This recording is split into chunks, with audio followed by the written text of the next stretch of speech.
नमस्कार मित्रमैत्रिणींनो, भाग BA भाग 2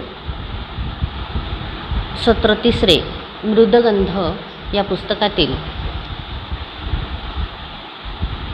6व्या क्रमांकाची जी कविता आहे शांतता, ती आपण आज शिकणार आहोत. सिद्धार्थ भगत हे कवितेचे कवी आहेत आणि सिद्धार्थ भगत यांचा परिचय आपण बघूया. त्यांचा जन्म 1965. सिद्धार्थ चंद्रभान भगत हे विदर्भातील प्रथित यश गझलकार म्हणून परिचित आहेत. तंत्रशुद्ध व वृत्तबद्ध गझल रचना हे भगत यांच्या गझल रचनेचे वैशिष्ट्य. त्यांची युद्धयात्रा, यापुढे माझी लढाई आणि पुन्हा एकदा बुद्ध असावा म्हणून, वर्तुळ कंसातील अवतरणे आणि अस्वस्थ मनाच्या नोंदी इत्यादी गझल संग्रह प्रसिद्ध. अनेक वृत्तबंधातून गझल लेखन, बांधन, जनप्रतिष्ठानच्या युवा गझलकार पुरस्कारांसह अनेक पुरस्कारांनी सन्मानित. धावपळीच्या जीवनात शांतता कशी भंग होते आहे हे प्रस्तुत गझलेमधून व्यक्त होते. आत्ता आपण प्रत्यक्ष कवितेच्या वाचनाला सुरुवात करूया. का भंग होते सारखी कोलाहलाने शांतता, संपादिली होती किती मी संयमाने शांतता. बाहेरचा गोंगाट हा येऊन माझ्या अंतरी, घेऊन जातो आतली काही क्षणाने शांतता. येती कशाला एवढे गावात माझ्या गोंधळी, राखावया गावात ह्या त्यांच्या मताने शांतता. चोहीकडे माझ्या किती आक्रोशणारी माणसे, त्यांना कशी मी कोणत्या सांगू मुखाने शांतता. गावात माझ्या दंगली होतात आणि आता सारख्या, घेऊन गेली गावची सारे स्मशाने शांतता. होऊन जाऊ त्या जरा सारा निवाडा एकदा, नांदेल येथे सर्वदा तेव्हा सुखाने शांतता. जागेपणी घेती कधी ते सोंग झोपेचे पहा, अनुभवताली शोधती जागेपणाने शांतता. शेजार झाला संशयी आणि भिंत बोलू लागली, तेव्हाच माझ्या सोडली दाराघराने शांतता. विद्यार्थी मित्रमैत्रिणींनो, प्रस्तुत कविता जी आहे हे कवीच्या संवेदनशील मनाची अवस्था इथे व्यक्त करताना दिसते. का भंग होते सारखी कोलाहलाने शांतता, संपादिली होती किती संयमाने शांतता. मग कवी म्हणतो की ह्या बाहेरच्या कोलाहलाने ही शांतता भंग होते आणि मी किती महत्प्रयासाने माझ्या अंतरंगामध्ये शांतता मी संपादिली होती. बाहेरचा गोंगाट हा येऊन माझ्या अंतरी, घेऊन जातो आतली काही क्षणाने शांतता. मग बाहेरची जी अव्यवस्था आहे समाजामधली, त्या अव्यवस्थेचं चित्रण इथे कवी करताना दिसतो आणि कवी म्हणतो बाहेरचा गोंगाट हा येऊन माझ्या अंतरी, घेऊन जातो आतली काही क्षणाने शांतता. म्हणजे काय?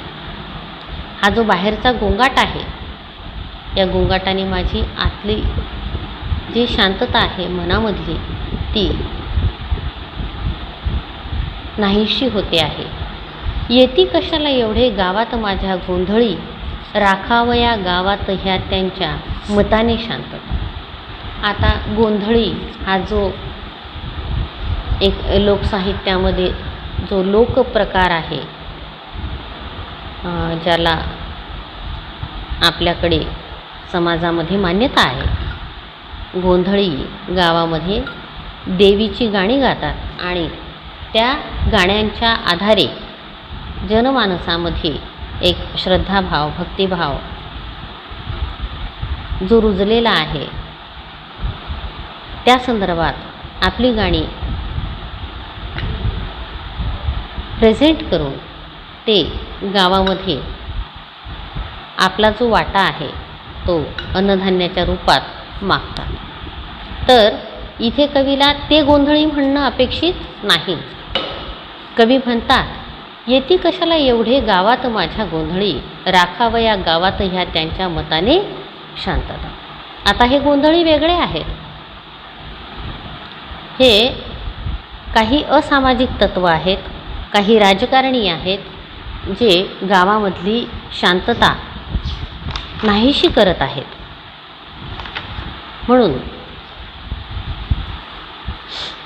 चोहीकडे माझ्या किती आक्रोशणारी माणसे, त्यांना कशी मी कोणत्या सांगू मुखाने शांतता. मग कवीला हा जो अन्याय, अत्याचार, असामाजिकता आपल्या भोवताली दिसून येते, त्यामध्ये कवी म्हणतात की हे जे काही सगळं माझ्या अवतीभोवती सुरू आहे आणि ते मला बघवत नाही. कवी हा संवेदनशील मनाचा आहे, त्याला ते सगळं काही सहन होत नाही. म्हणून कवी काय म्हणतात, चोहीकडे माझ्या किती आक्रोशणारी माणसे, त्यांना कशी मी कोणत्या सांगू मुखाने शांतता. आता ज्याच्या जगण्यामध्येच प्रश्न गंभीर झालेले आहेत, त्याला बुद्धाची शांतता लवकर कळणार नाही. गावात माझ्या दंगली होतात आता सारख्या, घेऊन गेली गावाची सारी स्मशाने शांतता. मग आता दंगली कशावरून होतात आपण जनरली समाजामध्ये बघतो.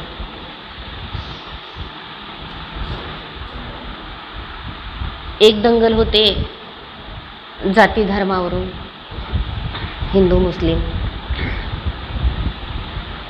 दुसरी दंगल होते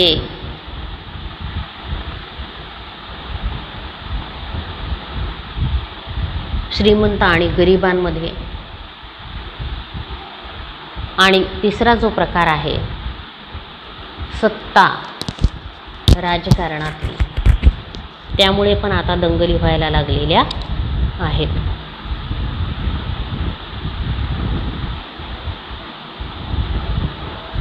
होऊन जाऊ द्या. मग कवी म्हणतो की आता ह्या अशा ज्या दंगली माझ्या समाजामध्ये होत आहेत, यामुळे काय होत आहे, यामुळे माझ्या गावातली शांतता नष्ट होऊन चाललेली आहे. होऊन जाऊ द्या जरा सारा निवाडा एकदा, नांदेल येथे सर्वदा तेव्हा सुखाने शांतता. मग कवीचं म्हणणं आहे की एकदा आता हा निवाडा झाला पाहिजे, की कोणती अशी कारणं आहेत ज्यामुळे येथे शांतता नांदत नाही. होऊन जाऊ द्या जरा सारा निवाडा एकदा, नांदेल येथे सर्वदा तेव्हा सुखाने शांतता. जागेपणी घेती कधी ते सोंग झोपेचे पहा. कवी संवेदनशील मनाचे आहेतच, प्रश्नच नाही, परंतु सोबतच ते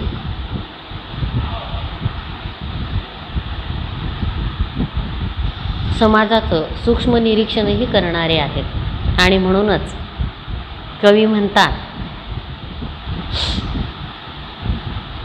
होऊन जाऊ द्या सारा निवाडा एकदा. एकदा हा निवाडा होणं आवश्यक आहे. कोणता, काय कारण आहे ते ह्या दंगलींचं. आणि जागेपणी ज्यांनी झोपेचं सोंग घेतलेलं आहे, म्हणजे जे नाटक करत आहेत, हे नाटकसुद्धा उघडं झालं पाहिजे. अनुभवताली शोधती जागेपणाने शांतता. कवी म्हणतात, जे नाटक करतात झोपेचं,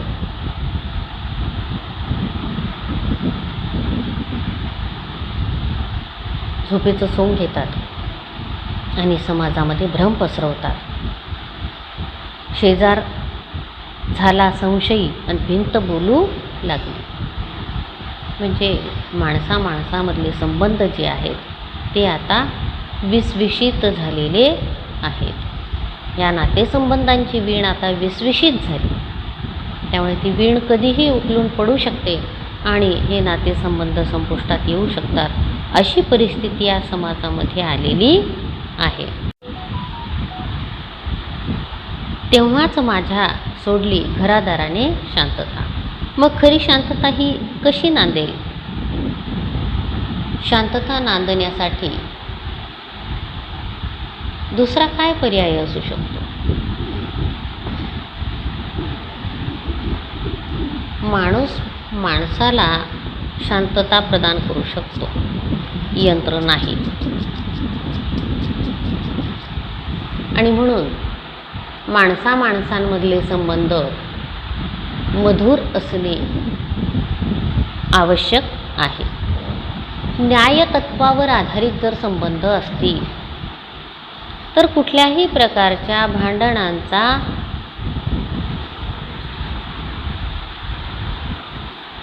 तंट्यांचा किंवा आक्रोशाचा प्रश्न तिथे उरणार नाही.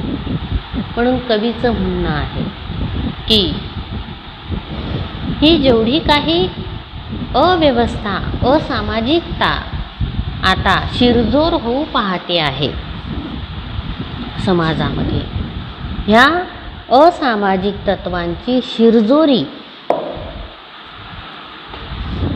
सज्जनांना मोडून काढावी लागेल. ज्याप्रमाणे संत ज्ञानेश्वर म्हणतात, जे खळांची व्यंकटी सांडो तया सत्कर्मी रती वाढो, भूता परस्परे जडो मैत्र जीवांचे.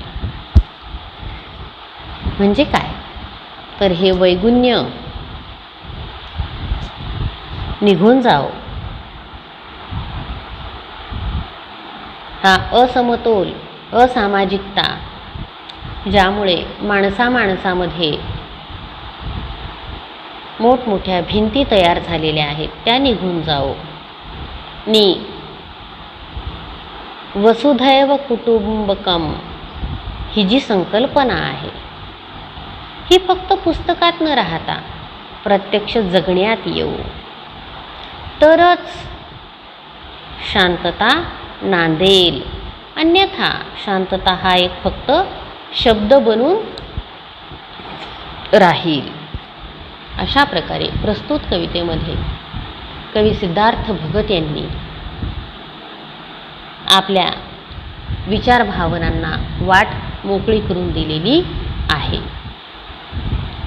ठीक आहे, धन्यवाद.